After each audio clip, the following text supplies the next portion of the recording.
How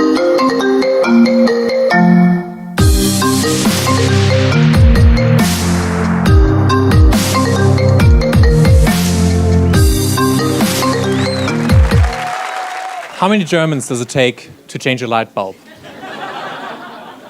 One. We're very efficient and productive. We're not very funny.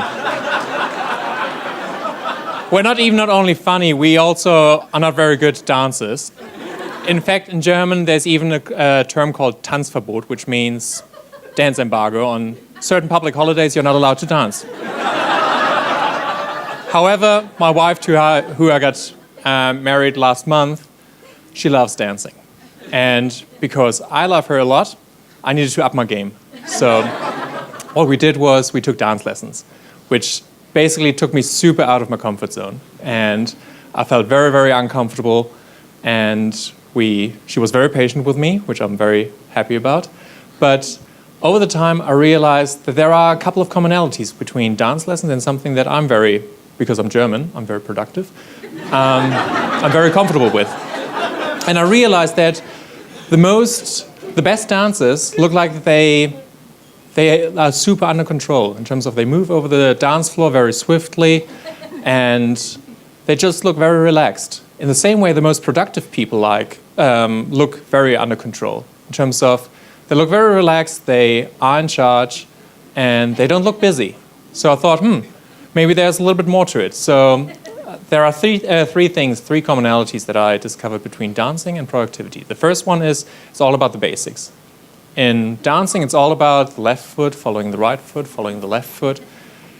And it never changes, no matter which dance you're having a look at. In productivity, it's all about planning and doing. You first plan, and then you do. You plan, and you do. So you first think about what you want to do, and then you basically do it. And it never changes, because planning gives you the big picture, sets your priorities, doing basically gets stuff done. And you don't just plan for planning's sake, because otherwise, what's the point? You don't get anything done. And in the same way, you don't just do, because otherwise, you're probably missing the big picture. That was the first commonality. The second commonality that I found was it's all about practice which makes perfect. That was probably me during our first dance lesson. Super concentrated, looking at my feet, tongue sticking out, very, very nervous. But after a while, things fell into place and I learned the steps and I can now even do the Roomba while presenting at Ignite.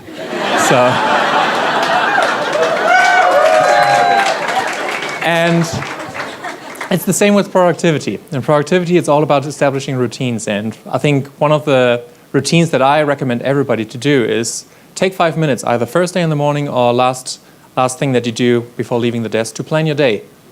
Create a plan. Figure out what are your priorities, what are the big things that you need to do. And that will just set you up for a good day. And the third thing that I realized was it's all about recovery. Because in dancing, Harriet knows that I stepped so many times on her toes. But since I knew the routines, I knew the dance, I knew how to recover. In the same way, if you have a plan for the day, somebody will call you.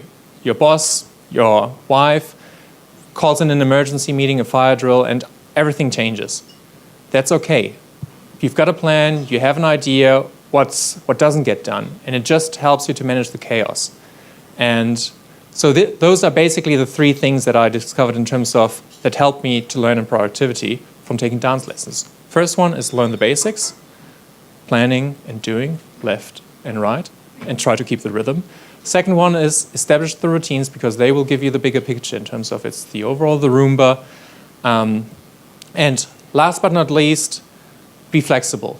It's not about following the plan rigidly. It's not about learning the dance moves. And you need to adapt. You need to use your hips. And however, I think the biggest thing that I learned about taking dance lessons, and that was coming back to the light bulb, is that I did something that was super out of my comfort zone. That was super new for me, and it helped me get a new perspective on something that I felt very comfortable with originally, and it helped me to rediscover something new. And I think that is something that I would encourage everybody to do. Go out of your comfort zone, do something new. 2.5 years when I came from Germany to Australia, it helped me gain a whole new perspective back on Germany, not only on Australia. It helped me appreciate all the little quirks about Germans, even the Tanzverbot. And so if I wanted to learn something about a habit or something that I already know about, try something new. Go out of your comfort zone and challenge yourself. Thank you.